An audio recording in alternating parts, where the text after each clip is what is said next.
ઈ જમાનામાં ક્યાં ટેકનોલોજી હતી, ક્યાં લાઇટ હતા, ક્યાં ટેલિફોન હતા, ક્યાં રસ્તા હતા, છતાં શું નથી કર્યું?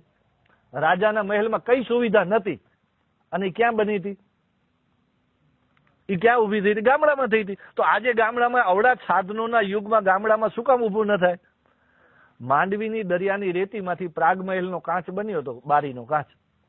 આજ પણ દુનિયામાં એવી ટેકનોલોજી નથી શોધાણી કે દરિયાની રેતીમાંથી કાચ બનાવે. અને ઈ આપણા માણસો ઘરે અહીંયા કાચ બનાવી લીધો હતો અને કાચ લગાડ્યો પ્રાગમહેલમાં. હા, ઈ જ રીતે તોપોની, લોખંડ ગાળવાની ભઠ્ઠીઓ ગામે ગામ હતી. શું આપણે આ ન કરી શકીએ?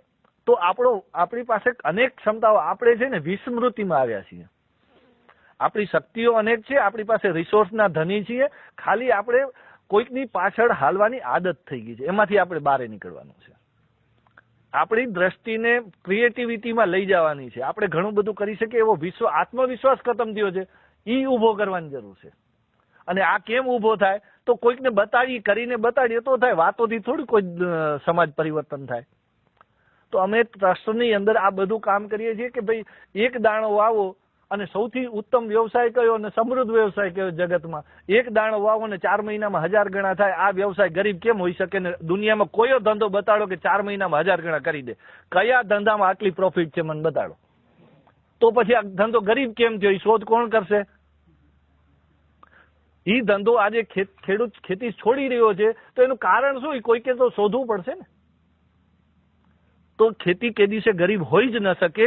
અને ખેતીનો પ્રોબ્લેમ જ નથી, પ્રોબ્લેમ છે માણસનો પ્રોબ્લેમ છે. ખેતીનો એપ્રોચ નથી સમજીએ આપણે. ખેતી સમજતા નથી. ડ્રાઇવિંગ આવડે નહીં, ગાડી હલાવ તો ઠોકવાનો જ છું. ઉત્તમ ખેતી હતી કારણ કે ખેતીની પદ્ધતિ ખોટી કરી છે. ખેતીનું સોઇલ સાયન્સ જાણતા નથી, જીવનું સાયન્સ જાણતા નથી, વૃક્ષનું સાયન્સ જાણતા નથી. તો આ સાયન્સ આપણે જાણીએ તો કાલે ખેતી થવા માંડે. ઉકરડા ઉપર ટમાટા મરચાનું બીજ પડી જાય અને જો એમાં ઓટોમેટિક ટમાટા મરચા લાગી જાય તો કોમ્પ્લિકેટેડ કેમ હોઈ શકે? તો કોમ્પ્લિકેટેડ બનાવવામાં આવી છે આ કંપનીઓ દ્વારા. એને અંગ્રેજી નામો દઈને નાઇટ્રોજન કીધો, પ્રાણવાયુ કીધો તો બધા લઈ લેત હવામાંથી. નાઇટ્રોજન કીધો એટલે ગુણીમાં ગોતવા માંડ્યા આપણે. હવામાં 78% નાઇટ્રોજન છે. એ જો એને ખબર પડે કે ભાઈ હું મારો વેજીટેટિવ ગ્રોથ એનાથી જ થાય છે, તો છોડનો વેજીટેટિવ ગ્રોથ એનાથી જ થાય. તો સોઇલ સાયન્સ આપણે નથી સમજાવી શક્યા. એ આપણો પ્રોબ્લેમ છે. તો એ જ રીતે વેસ્ટ ખાઈને બેસ્ટ આપે. 6 કલાકમાં દુનિયાનું કોઈ એવું સાયન્સ નથી કે એઠવાડ નાખો, લીલો કચરો નાખો, સૂકો કચરો નાખો ને દૂધ બની જાય. આજ પણ આવડા વૈજ્ઞાનિકો, સાયન્ટિસ્ટો આકાશમાં પહોંચ્યા પણ દૂધ બનાવી નથી શક્યા. અને ઈ જો આપણો એક જીવ બનાવી શકતો હોય ને ઈ જીવ આપણે એમ કહીએ કે બોજ લાગે તો કેમ બોજ હોઈ શકે? હું હમણાં ટીવીમાં જાહેરાત દઉં કે મેં એક એવું મશીન બનાવ્યું છે, એમાં ઈઠવાડ, લીલો કચરો, સૂકો કચરો નાખો અને એમાંથી 6 કલાકમાં દૂધ લઈ લેજો ને વધારામાં ખાતર મળશે. તો મને કેટલા એવોર્ડ મળે ને કેટલા લોકો લાઈનમાં લાગે. અને મારું મશીન ચાલે તો લાઇટથી ચાલે. પાછું મારું મશીન છે વર્ષમાં બગડી પણ જાય, નવું લેવું પડે.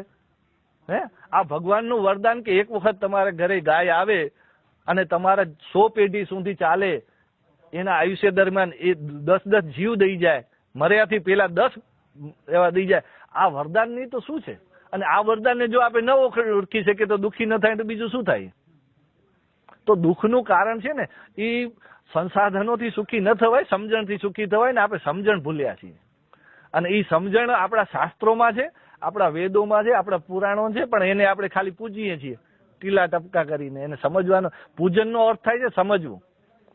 તો આપણે ધરતી, આકાશ, અગ્નિ, વાયુ, જલ આ 5 તત્વોને પૂજનાર સમાજ હતો. અને આ 5 તત્વમાંથી આખા જગતની રચના છે. અને આ 5 તત્વનું આખું સાયન્સ આપણે જાણતા હતા. અને 5 તત્વને જાણતા હતા એટલે 5 તત્વો સાથે આપણે હજારો વર્ષ સુધી સુખી થયા છીએ. ભારત છે એ 150 વર્ષ પહેલા ખૂબ સમૃદ્ધ દેશ હતો. અને એ શેનાથી હતો? 150 વર્ષ પહેલા ક્યાં ખેતી, ક્યાં ઉદ્યોગો હતા? તો શું હતું? ખેતી, પશુપાલન, ગ્રામોદ્યોગ અને કારીગર. આ 4 જ આયામ છે જે શાશ્વત આયામ હજારો પહેલા હતા. આજે છે ને આવતા હજારો વર્ષ પણ રહેવાના છે. અને એ સમૃદ્ધ હતા. અને એ એવી રીતે સમૃદ્ધ હતા કે બધાને સમૃદ્ધિ આપતા હતા, એવા હતા. અંગ્રેજો જહાજો ભરીને લૂંટી ગયા. સોમનાથનું મંદિર 16 વખત લૂંટાણું. તો વારંવાર કેમ લૂંટાણું? તો આ આપણો રેફરન્સ છે આપણી પાસે વિથ એવિડન્સ. હજી કાંઈ બહુ આપણે પંથ ખોટો કાપ્યો નથી. હજી 70 વર્ષ કે 1000 વર્ષનો ગુલામી કાળમાં આપણે ખાલી થોડુંક આપણે ભૂલ્યા છીએ, વિસ્મૃતિમાં છીએ, ખતમ નથી થયા.